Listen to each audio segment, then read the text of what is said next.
Hello everybody, कैसे हैं आप सब लोग। तो मैं Pankaj sir Vinayak learning classes में आप सभी का स्वागत करता हूं और मेरी नेक्स्ट सीरीज आज ये चैप्टर यहाँ पे कंप्लीट हो जाएगा according to CBSE syllabus. CBSE ने कुछ चेंजेस करे थे, कुछ टॉपिक कट कर दिए थे, तो यहीं तक अपन कंक्लूड कर देंगे आज इसको। उसके बाद में आपको अगले लेक्चर में जो आपको मिलेगा वो न्यूमेरिकल सेक्शन मिलेगा, जिसमें आपको कैपेसिटेंस के न्यूमेरिकल कराए जाएंगे, जो आगे जाके आपके लिए बहुत ही हेल्पफुल होने वाले हैं। उसके अलावा ये यूनिट भी एक तरीके से फिनिश हो जाएगा। फिर उसके बाद एक लेक्चर और बनाऊंगा जिसमें आपके लिए जो ऑब्जेक्टिव में आप मार्क्स कैसे गेन कर सके, इस यूनिट में से कौन कौन से ऑब्जेक्टिव बन सकते हैं, वो ऑब्जेक्टिव यहाँ पे शो करूंगा एक लेक्चर में, तो वो आपको वो चीज भी क्लियर हो जाएगी। तो अपन टाइम वेस्ट नहीं करते हैं और अपन स्टार्ट करते हैं। इसके प्रीवियस लेक्चर में छोटा था थोड़ा, तो उस लेक्चर में अपन ने जो पढ़ा था वो अपन ने पढ़ा था कॉम्बिनेशंस ऑफ कैपेसिटर। तो उसका फर्स्ट पार्ट अपन ने पढ़ लिया था, वो कुछ वजह से वीडियो में कुछ एरर की वजह से मैंने एक ही पार्ट डिस्प्ले करा, तो उसका अपन ने एक पार्ट पढ़ लिया था सीरीज कॉम्बिनेशन ऑफ कैपेसिटर। उसका सेकंड पार्ट जो है, सेकंड पार्ट आज पढ़ेंगे, वो है पैरेलल कॉम्बिनेशन ऑफ कैपेसिटर। उसके बाद energy stored in a capacitor. बस यही यहाँ पे अपने टॉपिक्स फिनिश हो जाएंगे। और एक टॉपिक और अपना है फैक्टर अफेक्टिंग कैपेसिटर्स को, कौन कौन से फैक्टर्स अफेक्ट करते हैं। ठीक है, तो अपन टाइम वेस्ट नहीं करते हैं और इसको स्टार्ट करते हैं सेशन को आज के। और चैनल सब्सक्राइब नहीं किया तो सब्सक्राइब कर दीजिए विनायक लर्निंग क्लासेस का, और लाइक ठोक दीजिए और कॉपी पेन लिए और नोट करते रहिए। तो अपन स्टार्ट करते हैं टाइम वेस्ट करे बिना। तो टॉपिक जो है आज का अपना, इसका नाम है, इसका सेकंड पार्ट है कॉम्बिनेशंस ऑफ कैपेसिटर का सेकंड पार्ट है। आज का जो टॉपिक है वो है parallel combination of capacitor.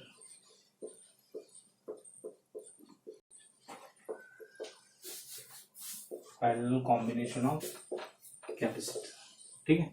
Topic है आपका पैरेलल कॉम्बिनेशन ऑफ कैपेसिटर। तो सबसे पहले इसका डायग्राम ड्रॉ कर लेते हैं। तो डायग्राम में केवल इतना ही है, ये आपके पास तीन कैपेसिटर अपन ने ड्रॉ करे हैं, 1 2 3, ठीक है। तीनों के तीनों क्या रखे हुए हैं, बिल्कुल पैरेलल रखे हुए हैं।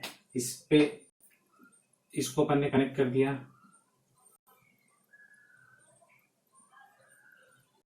एक ही पॉइंट से सारे के सारे कनेक्टेड रहेंगे।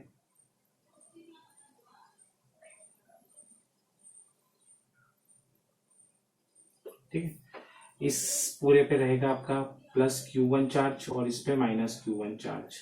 ये आपका प्लस और ये माइनस। इस पूरे पे रहेगा प्लस Q2 चार्ज, इस पे प्लस Q3 चार्ज, ये प्लस Q3 चार्ज, यहाँ पे प्लस Q2 चार्ज, यहाँ पे माइनस Q2 चार्ज।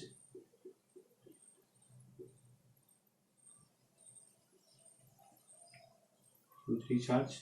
इसकी कैपेसिटी यहाँ पे पूरे का जो पोटेंशियल रहेगा, इसका भी V रहेगा, इसका भी V रहेगा और इसका भी V रहेगा। और इसकी कैपेसिटी हो जाएगी C3, इसकी C2, इसकी C1। ठीक, तो सबकी कैपेसिटी अलग अलग हो जाएगी। यहाँ पे चार्ज आपके जो जाएगा ओनली Q1 जाएगा, यहाँ पे Q2 जाएगा और यहाँ पे Q3 जाएगा। और ये सारा जो पॉइंट कनेक्टेड है वो प्लस Q से कनेक्टेड है, ए पॉइंट। और यहाँ पे इसको अर्थिंग दे रखी है अपन ने। अर्थिंग मतलब ऑटोमेटिकली अपोजिट चार्ज यहाँ पे नेगेटिव जनरेट हो जाएगा इलेक्ट्रोस्टैटिक इंडक्शन के कारण। ठीक है, तो ये आपका डायग्राम बन गया। अब इस डायग्राम में क्या है कि ये पोटेंशियल सबका वीवी क्यों रहा, क्योंकि सारे के सारे दो ही पॉइंट के बीच में जुड़े हुए हैं, सबका पॉइंट अलग अलग नहीं है। तो सारे के सारे किसके, दो पॉइंट के बीच में जुड़े हुए हैं। तो देखिए आपका ए पॉइंट पूरा पॉजिटिव चार्ज से कनेक्टेड है, तो सबका देखिए सारे कैपेसिटर्स का जो पहला प्लेट है वो सारा का सारा क्या हो जाएगा, पॉजिटिव हो जाएगा। और वो अर्थिंग है, तो यहाँ पे जो ऑटोमेटिकली अपोजिट चार्ज क्या जनरेट हो जाएगा, नेगेटिव जनरेट हो जाएगा। ये अपन पढ़ चुके हैं प्रिंसिपल ऑफ कैपेसिटेंस के अंदर नेगेटिव चार्ज क्यों आया है। तो अब आप टॉपिक के बारे में लिखना स्टार्ट करते हैं, डिस्क्रिप्शन लिख लेते हैं। इस डायग्राम का टॉपिक है अपना parallel combination of capacitor. Diagram draw हो चुका है। इसमें एक और बात आपको ध्यान रखनी है, बात यह है कि हमेशा कैपेसिटर कितने होने चाहिए, या तो 2 होने चाहिए या 2 से ज्यादा, 3 भी हो सकते हैं, 4 भी हो सकते हैं, 5 भी हो सकते हैं। अपन 3 कंसिडर करके इसको सॉल्व कर रहे हैं। तो अपन देख लेते हैं, लिख लें सबसे पहले क्या लिखा हुआ है इसके अंदर, 3 कैपेसिटर दिख रहे हैं, C1 C2 C3। तो अपन लिख लेते हैं let 3 capacitor let three capacitors C1, C2 and C3 and C3 are joined. कैसे joined है ये? पैरेलल है, in parallel as shown in figure.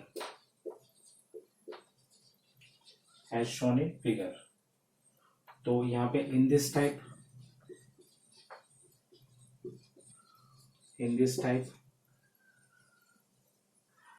इस टाइप के कॉम्बिनेशन के अंदर जो फर्स्ट प्लेट आपका ए से जुड़ा हुआ है, पॉजिटिव से जुड़ा हुआ है, तो सारी की सारी कैपेसिटर्स की जो पहली प्लेट है वो क्या हो जाएगी? पॉजिटिव हो जाएगी.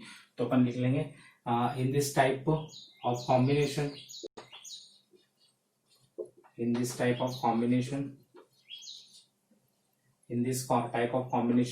first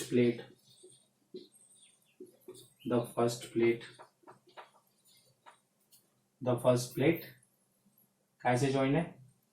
First plate of all the capacitors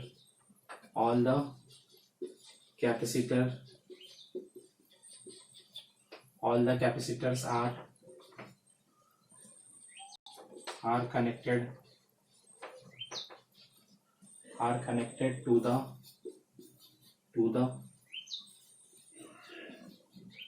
common point,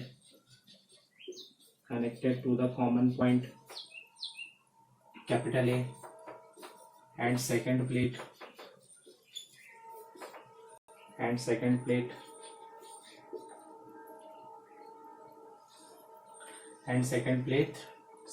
क्या है आपकी? अर्थड है. ठीक है.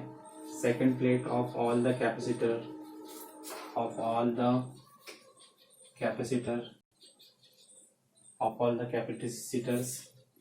are grounded. ठीक है. तो वो कैसी है? ग्राउंडेड है, मतलब अर्थिंग है. अर्थ को आप ग्राउंडेड भी बोल सकते हो या अर्थिंग भी बोल सकते हो, आपके ऊपर डिपेंड करता है आप क्या बोल रहे हैं वहां पे. ठीक है. तो यहाँ पे आपके पास ये तो अपने जनरल जो डायग्राम अपन ने ड्रॉ करा है उससे रिलेटेड टर्म है, मगर इसमें जो पार्ट है जैसे Q1 है, Q2 है, Q3 है, V है, C1, C2, C3 है, तो इनके बारे में लिखना जरूरी है. तो उसमें लिख लेते हैं, पैरा चेंज कर देते हैं. when plus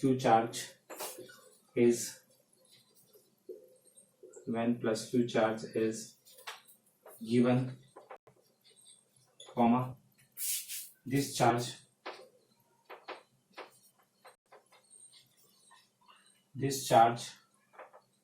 is divided according to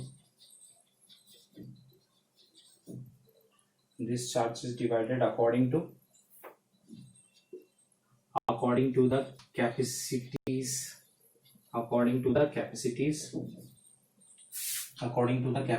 of the capacitor. ठीक है. ये सारे के सारे चार्ज किसके अकॉर्डिंग डिवाइड हुए हैं? उनकी कैपेसिटी के अकॉर्डिंग ही डिवाइड कर दिए गए हैं. ठीक है. Capacitors full stop. इफ ऊपर लिखते हैं, इसको मैं रब कर रहा हूं ऊपर से, आप नोट करते रहिए.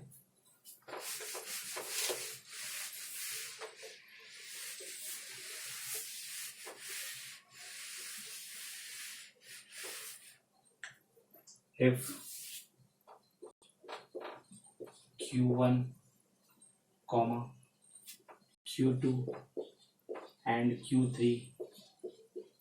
if Q1, Q2, Q3 are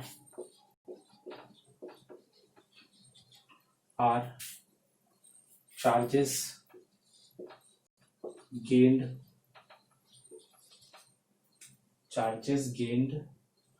by capacitors. ठीक है. कितने चार्जेस है उसके पास? 3 अलग अलग कैपेसिटर के पास अलग अलग चार्ज है. एक के पास Q1, एक के पास Q2, एक के पास Q3. वो प्लस माइनस में भी है, एक पे प्लस में है एक प्लेट पे, एक पे सेकंड प्लेट पे माइनस में है. ठीक है. Charges gained by capacitors C1, C2 and C3 respectively. ठीक है. ये इनके कैपेसिटी है. तो ऐसी कंडीशन के अंदर जो टोटल चार्ज हो जाएगा इस पूरे इसमें, वो कितना हो जाएगा? वो हो जाएगा Q equal to Q1 plus Q2 plus Q3, ये आपका बन गया इक्वेशन नंबर 1। ठीक है, तो इक्वेशन नंबर 1 बन गया, तो इसको नोट कर लीजिए, नीचे वाला मैं रब करता हूँ।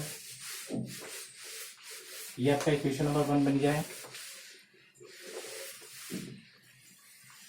अब देखिए अपनी कितनी प्लेट है यहाँ पे, 3 अलग अलग कैपेसिटर हैं और उनकी प्लेट्स के अकॉर्डिंग उनकी कैपेसिटी पे अलग अलग होगी, तो पोटेंशियल अपना कितना है यहाँ पे, V पोटेंशियल है। तो अपन लिखेंगे in this combination, in this combination potential difference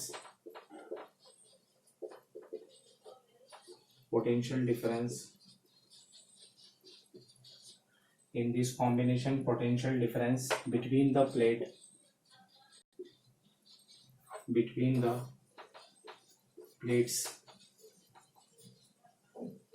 plates of all the capacitors of all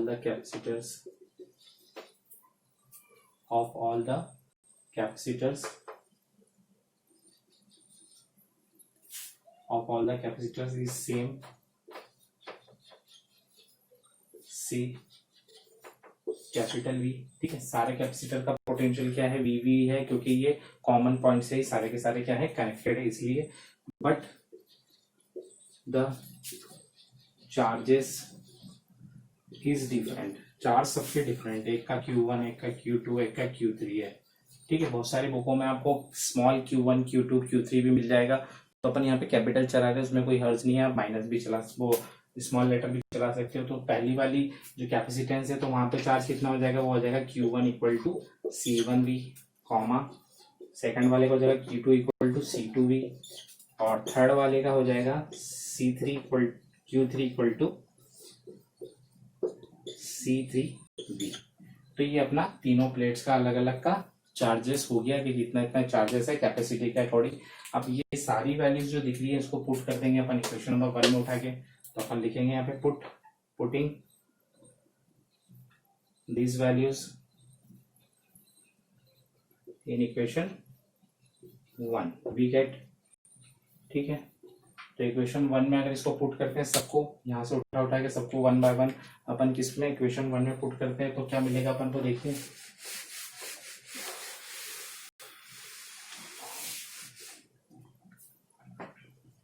देखिए ये वैल्यू उठा के यहाँ पुट करते हैं अपन, तो कितना जाएगा, Q इक्वल टू, देखिए Q1 की value C1V plus C2V plus C3V, ये अपन ने सबकी वैल्यू यहाँ पे ला के रख दी है। और देखिए इस पूरे में से कॉमन क्या आ रहा है अपने पास, पूरे में से कॉमन आपके पास क्या आ रहा है, इसको मैं रख कर देता हूँ।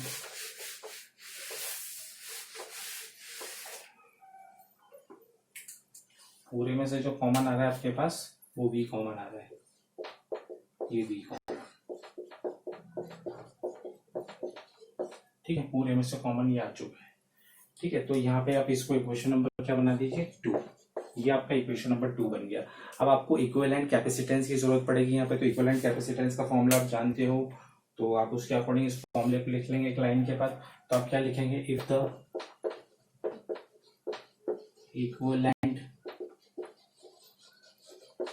The equivalent capacitance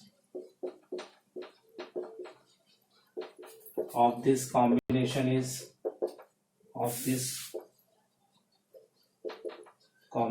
is C, then तो आपको पता है फॉर्मूला क्या होता है, Q इक्वल टू CV होता है। ये आपका इक्विवेलेंट कैपेसिटेंस के अकॉर्डिंग इक्विवेलेंट चार्ज भी आ जाएगा। तो आप इसको इक्वेशन नंबर क्या बना देंगे, 3।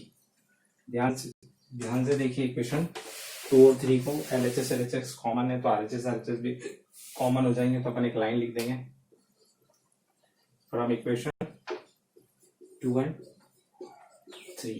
ठीक है, तो 2 और 3 को लेंगे अपन, तो 2 और 3 को लेंगे तो ये वैल्यू यहाँ पुट कर देंगे, तो CV equal to V C1 plus C2 plus C3। ठीक है, तो देखिए क्या कैंसिल हो रहा है यहाँ से देखिए V से भी कैंसिल, पूरा ये V से भी कैंसिल हो जाएगा। तो आपके पास क्या बचने वाला है यहाँ पे, C equal to C1 plus C2 plus C3। और अगर यही आपके पास अगर 2 कैपेसिटेंस होते हैं पैरेलली तो अपन C2 तक लिखते हैं, और 4 होते तो प्लस C3 C4 और लगा देते, ऐसे कंटिन्यू चलता रहता है। अगर n है तो n तक चले जाएगा और Cn तक चले जाएगा, प्लस प्लस तक। तो लास्ट में आके एक लाइन लिख देंगे, thus the equivalent thus the equivalence equivalent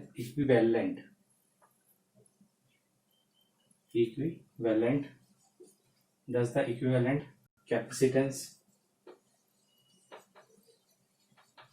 thus the equivalence capacitance in parallel combination is equal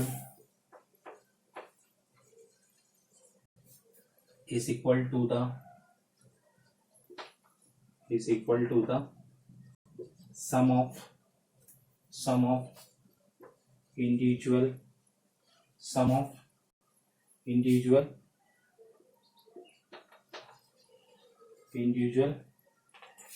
capacitance, sum of individual capacitance।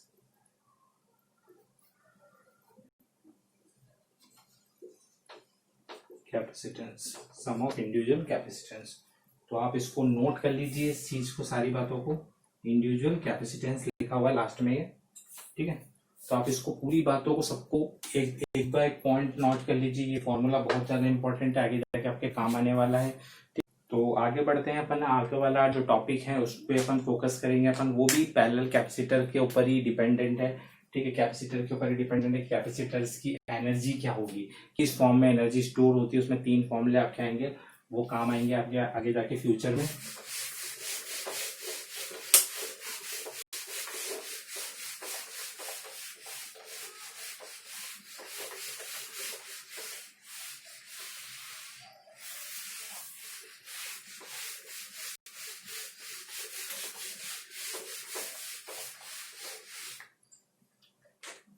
चलिए नेक्स्ट टॉपिक की तरफ चलते हैं। नेक्स्ट टॉपिक है आपका energy stored in a capacitor. मतलब कैपेसिटर में किस फॉर्म में आपके पास एनर्जी स्टोर्ड होती है, यहाँ पे ये चीज अपन पढ़ेंगे।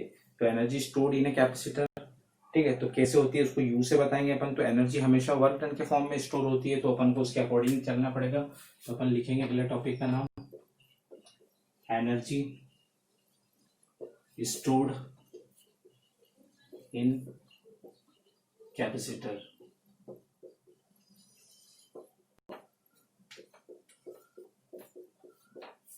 Energy stored in a capacitor. तो कैपेसिटर आप पता है, एक पे पॉजिटिव होता है, एक पे नेगेटिव चार्ज होता है, तो उसके अकॉर्डिंग लिखेंगे। तो पहले इसको थोड़ा डिफाइन कर लेते हैं अपन। वही इलेक्ट्रोस्टैटिक पोटेंशियल एनर्जी के फॉर्म में अपने एनर्जी क्या होगी, यहाँ पे स्टोर होगी। तो अपन इसमें कुछ बातें हैं जो अपन को माइंड में रखनी है। थोड़ा मैथमेटिकल पार्ट है, कैसे फॉर्मूला डिराइव हुआ वो भी आप दिमाग में फोकस कर सकते हैं। बिल्कुल इजी टर्म्स में बताऊंगा आपको। सबसे पहले तो लिख दीजिए कि work has to be done. कभी भी एनर्जी करनी पड़ेगी तो आपको वर्क तो डन करना ही पड़ेगा। Has to be done in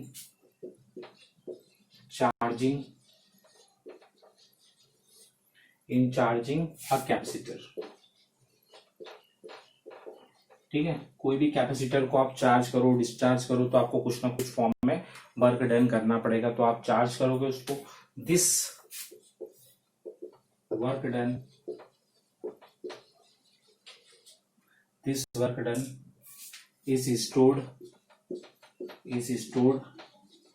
in capacitor in the capacitor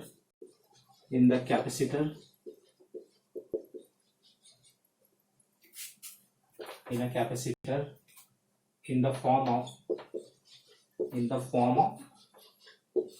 electrostatic potential energy के फॉर्म में स्टोर होगा। ये आपको माइंड में होना चाहिए हमेशा। कोई भी चीज अगर स्टोर होती किसी चीज में तो कौन सी एनर्जी होती है, पोटेंशियल एनर्जी। डेफिनेशन से होता है the energy stored in by with respect to position is called potential energy. अपन पढ़ चुके हैं, ठीक है। और जो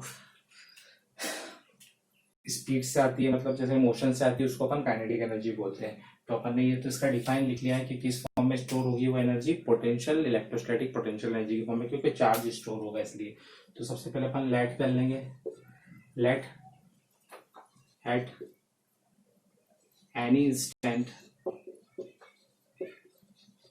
let at any instant of time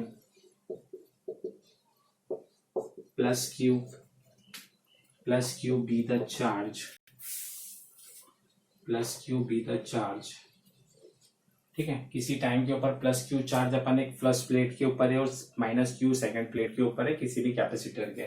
ठीक है, plus Q be the charge on first plate, on first plate, and minus q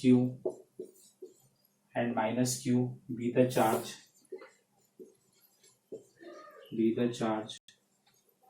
on second plate of the capacitor full stop। then potential difference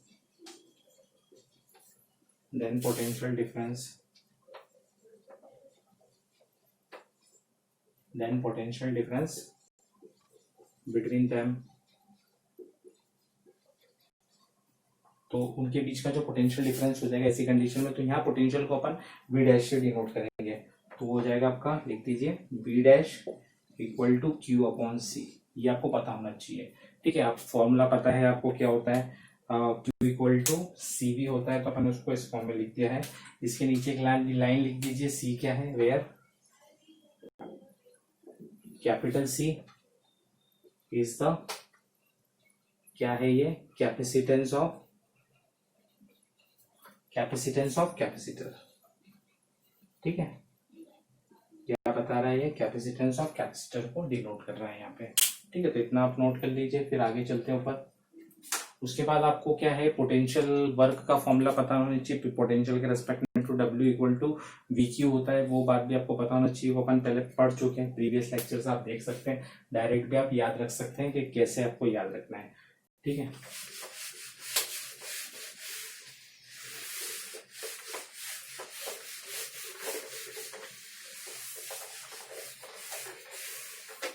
ठीक है, आगे चलते हैं अपन। आगे जो बात है वो अपने कैपेसिटेंस यहाँ से यहाँ तक तो आ गए अपन।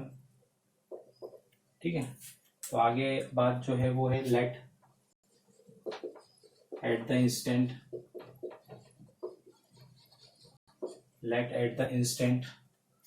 एडिशनल चार्ज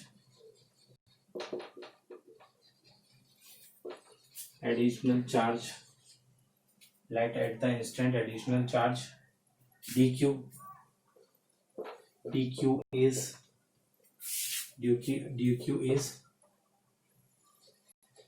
transferred, dq कर रहे हैं अपन, transfer from one plate to the other full stop।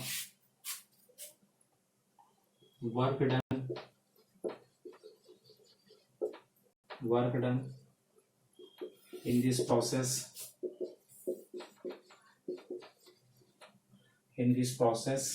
is, इस प्रोसेस में जो आपका वर्क डन हो जाएगा वो आपका कितना हो जाएगा, एडिशनल चार्ज अपन ने इसको दिया है dq नाम का, किसको, अपनी प्लेट्स को। तो इसी कंडीशन में अपना जो वर्क डन हो जाएगा वो आपका हो जाएगा dw equal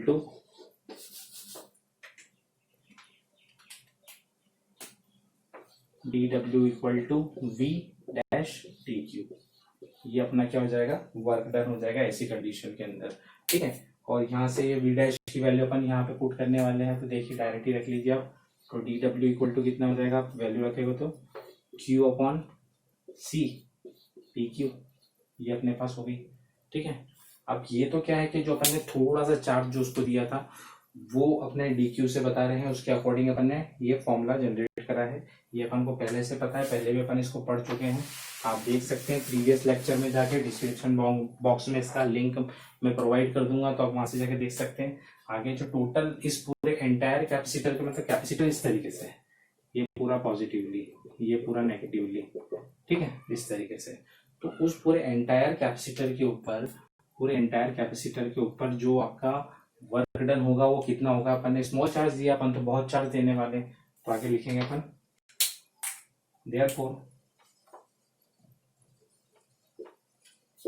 therefore work done in transferring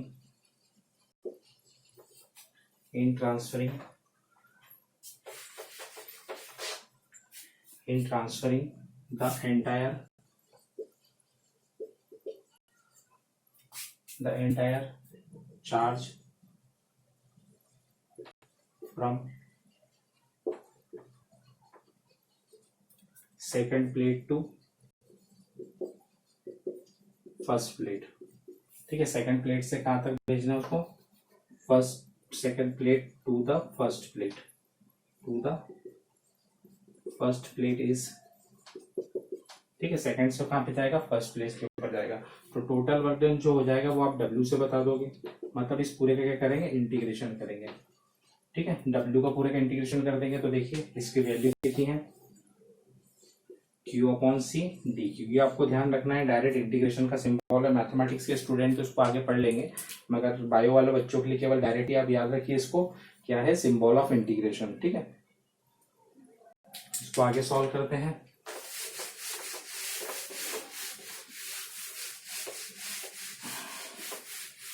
note करते जाइए आप सब।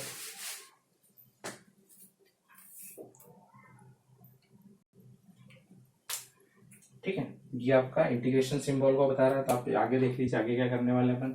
W इंटीग्रेशन में से, इसमें से 1/c तो बाहर हो जाएगा क्योंकि Q के रेस्पेक्ट में आपका इंटीग्रेशन हो रहा है, तो 1/c integration of Q dQ। ये आपको फॉर्मूला ध्यान रखना है, कभी भी Q का ओनली सिंपल इंटीग्रेशन हो रहा हो, मतलब x का फॉर्मूला ये होता है कि x की पावर n dx, फॉर्मूला ये होता है n+1 और अपॉन में भी n+1, ठीक है।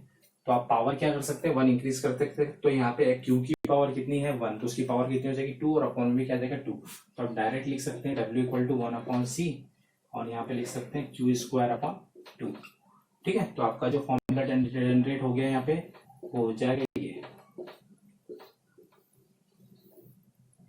ये आपका W वर्क डन आ गया। और वर्क हमेशा किसके इक्विवेलेंट होता है, एनर्जी के इक्विवेलेंट होता है।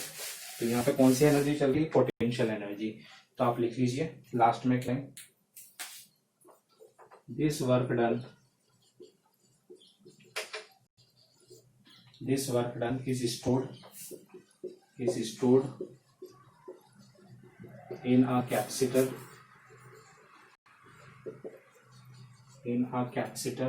this work done is stored in a capacitor in the form of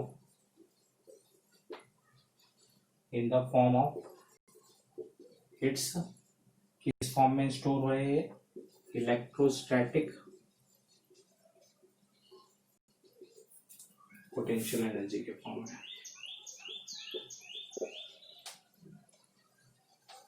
ठीक है। इलेक्ट्रोस्टैटिक पोटेंशियल एनर्जी U, ठीक है। तो इसको नीचे लिख दीजिए आप, U = 1/2 Q²/c। ये आपका फॉर्मूला बन गया, इसको आप बना दीजिए इक्वेशन नंबर 1। इसमें 3 फॉर्मूले बनेंगे, तो अपना पहला फॉर्मूला यहाँ पे बन चुका है। अपन को इतना करना है कि putting Q = CV in equation number 1। देखिए 1 इक्वेशन में अपन Q = CV रख देंगे, तो Q का स्क्वायर है यहाँ पे, तो C का स्क्वायर V का स्क्वायर हो जाएगा, तो आपके पास ऐसा आ जाएगा ये U = 1/2 C² V² अपॉन में C। देखिए एक C से एक C कैंसिल हो जाएगा, तो आपके पास क्या बचेगा, ऊपर का मैं रखा तो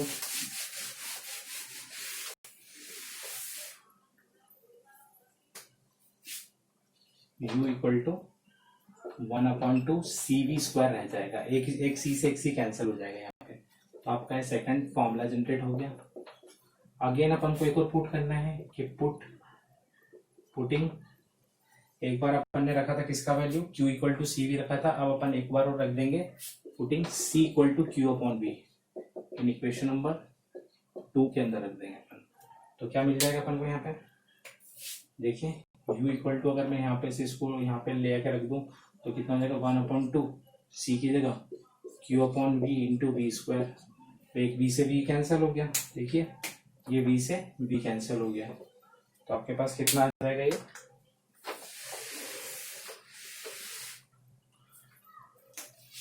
u इक्वल टू 1/2 QV। ये आपका इक्वेशन नंबर 3 है।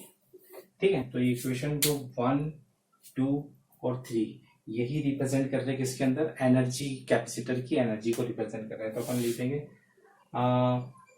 Equation 1, 2 and 3। 1, 2 and 3 represent energy stored in capacitor, ठीक है। तो 1, 2, 3 क्या रिप्रेजेंट कर रही है, एनर्जी स्टोर्ड इन कैपेसिटर। देखिए तीनों इक्वेशन को अगर साथ में लिख दूं मैं तो ऐसा हो जाएगा, देखो ऐसे भी लिख सकते हो आप, Q equal to 1/2 Q square upon C, एक है हाफ CV स्क्वायर, एक है आपका 1/2 QV। तीनों फॉर्मूले आपको पता होना चाहिए, बहुत ही इंपॉर्टेंट फॉर्मूले हैं ये, बहुत आगे जाके आपके फ्यूचर में भी काम आएंगे ये। इनको डायरेक्ट याद रखना है। कैपेसिटर के एनर्जी के फॉर्मूले क्या होते हैं, ऑब्जेक्टिव में भी पूछते हैं कभी कभार, तो आप ध्यान दीजिए इनमें से, ठीक है। तो ये अपना सेकंड लास्ट टॉपिक था। एक टॉपिक और बचा है जिसमें factor affecting capacity of capacitor है, तो उसको भी मैं जल्दी से बता देता हूँ, आप इसको नोट कर लीजिए, जल्दी से उसको भी स्टार्ट कर देते हैं।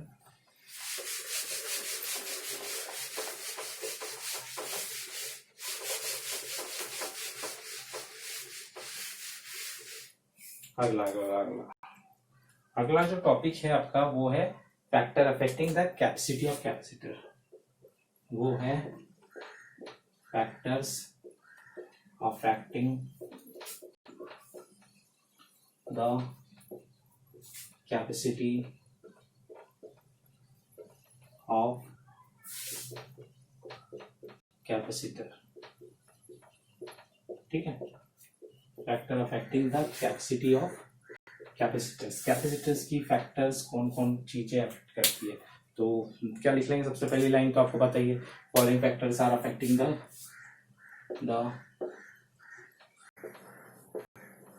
which affect capacity of which affect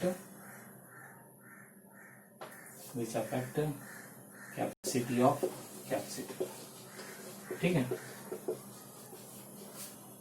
इस कौन कौन से हैं, पहला आपका जो होगा वो होगा एरिया ऑफ प्लेट। आपको पता है कि मैंने फॉर्मूला बताया था C इक्वल टू 4πε0 K और R, ठीक है। तो यहाँ पे देखो R क्या रिप्रेजेंट कर रहा है, आपका रेडियस को रिप्रेजेंट कर रहा है। तो अगर रेडियस अगर ज्यादा होगी तो एरिया भी ज्यादा हो जाएगा, तो ये तो एरिया डायरेक्टली प्रोपोर्शनल एक तरीके से आपका कैपेसिटी का। तो अगर एरिया इंक्रीज करोगे तो कैपेसिटी भी क्या हो जाएगी, इंक्रीज हो जाएगी। और एक डाइलेक्ट्रिक मीडियम के भी अगर इंक्रीज करोगे, डाइलेक्ट्रिक मीडियम भी डायरेक्टली प्रोपोर्शनल है, तो उसको इंक्रीज करोगे तो वो भी क्या हो जाएगी, इंक्रीज हो जाएगी।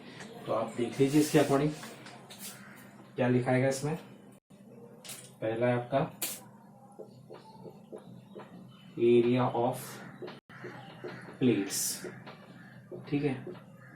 प्लेट्स हो, एरिया ऑफ प्लेट हो या फिर कैपेसिटर जो भी है आपका, तो प्लेट जितना ज्यादा इंक्रीज होगा उसमें इतना ज्यादा स्टोर चार्ज होगा, तो उससे क्या हो जाएगा, तो आप क्या लिखोगे, the capacity of capacitor is directly proportional to the area of plate,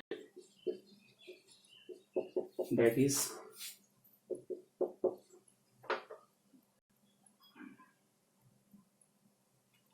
area on increasing the area on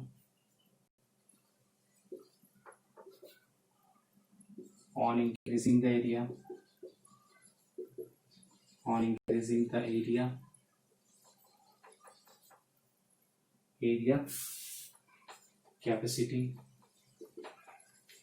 capacitor increases, ठीक है। तो डायरेक्टली प्रोपोर्शनल है, दैट मीन्स वो एक चीज बढ़ेगी तो दूसरी भी बढ़ जाएगी। कम करोगे तो कम भी हो जाएगी। दूसरा है आपका डिस्टेंस बिटवीन द प्लेट, दोनों बीच की अगर डिस्टेंस अगर ज्यादा हो गई तो वो क्या हो जाएगा, आपका इनवर्सली प्रोपोर्शनल रहेगा। ठीक है, आप पढ़ चुके हो पैरेलल प्लेट कैपेसिटर, देख सकते हो जाके। ठीक है, तो वहां पे डी अपॉन के नीचे आता है, अपने ये आता है ना formula C equal to epsilon not A upon D। इससे भी आप देख सकते हैं एरिया डायरेक्टली प्रोपोर्शनल है, ये आपका इनवर्सली प्रोपोर्शनल। अगर K भी आ जाता है तो K ऊपर आ जाएगा आपका। ठीक है, तो इससे आप मैनेज कर सकते हो। ये दोनों का डायरेक्टली प्रोपोर्शनल है, ये इनवर्सली प्रोपोर्शनल है, तो अपन बोल देंगे distance between the plate, distance between the plates. ठीक है, डिस्टेंस बिटवीन द प्लेट्स, तो अपने क्या आ जाएगा, on the distance between the plates is inversely proportional to capacity of capacitor। ठीक है, capacitors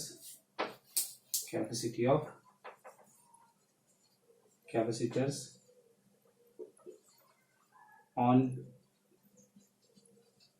increasing the distance between plates, its capacity decreases। ठीक है, कैपेसिटी क्या हो जाएगी, डिक्रीज। पैरेलल प्लेट कैपेसिटर के फॉर्मूले से आप इसको पूरे को लिख सकते हो आप। ठीक है, तो ये अपने हो गई दो बातें। एक और लिख लेते हैं अपन, एक और कौन सा फैक्टर है जो इसको अफेक्ट करता है, वो होता है डाइलेक्ट्रिक मीडियम। बीच में अगर डाइलेक्ट्रिक मीडियम आ गया तो वो भी क्या होता है, डायरेक्टली प्रोपोर्शनल होता है, तो उसके क्या डायरेक्टली अफेक्ट करता है, तो उस चीज को भी आपको ध्यान देना है। तो थर्ड लिख लेते हैं अपन,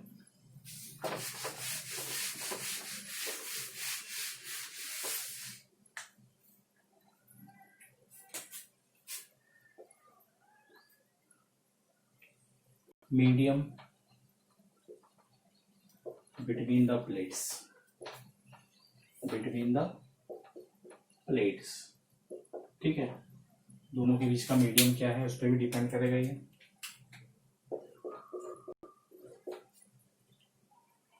तो लिख देना the dielectric constant K is directly proportional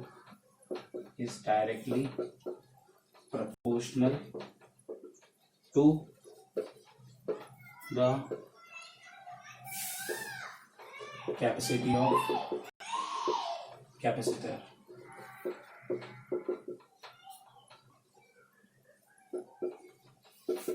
on increasing the value of dielectric medium, dielectric constant, its capacity increases। ठीक है, तो यहाँ पे भी अपन को पता चल गया कि अगर अपन मीडियम अगर इंक्रीज करेंगे तो उसकी कैपेसिटी भी क्या हो जाएगी, इंक्रीज हो जाएगी। इसके लिए आप चाहो तो साइड में एक फॉर्मूला लिख सकते हो, फॉर्मूला यही है पैरेलल प्लेट कैपेसिटर का। ठीक है, यहाँ पे C तो कैपेसिटी हो गई, A क्या हो गया, एरिया, K क्या हो गया, डाइलेक्ट्रिक मीडियम, डाइलेक्ट्रिक कांस्टेंट, और D क्या हो गया, डिस्टेंस बिटवीन द प्लेट। तो आप इससे पूरा ये आप बता सकते हो कौन कौन से किस फैक्टर के ऊपर ये डिपेंड करता है। ठीक है, तो ये अपना यहाँ पे चैप्टर नंबर 2 खत्म होता है, और यहाँ पे चैप्टर नंबर 2 फिनिश हो चुका है। अब इसके न्यूमेरिकल्स पढ़ेंगे जो कैपेसिटेंस के होने वाले हैं। चैप्टर नंबर 2 बहुत ही इंपॉर्टेंट था, और कैपेसिटेंस वाला टॉपिक बहुत ज्यादा इंपॉर्टेंट है। और अब अपन पढ़ेंगे इसके न्यूमेरिकल नेक्स्ट लेक्चर में। उसके बाद अपन इसके ऑब्जेक्टिव्स का एक लेक्चर हो जाएगा। इसके बाद ये यूनिट पूरी फिनिश हो जाएगी, मतलब लगभग ये यूनिट फिनिश हो चुकी है एक तरीके से। तो अपना पहला यूनिट इलेक्ट्रोस्टैटिक बिल्कुल फिनिशिंग मूव पे है। तो आप सारे के सारे लेक्चर्स देख लीजिए टॉप टू बॉटम, और सबको नोट कर लीजिए, नोट करना बहुत जरूरी है। और अगला लेक्चर तक मिलते हैं आपसे।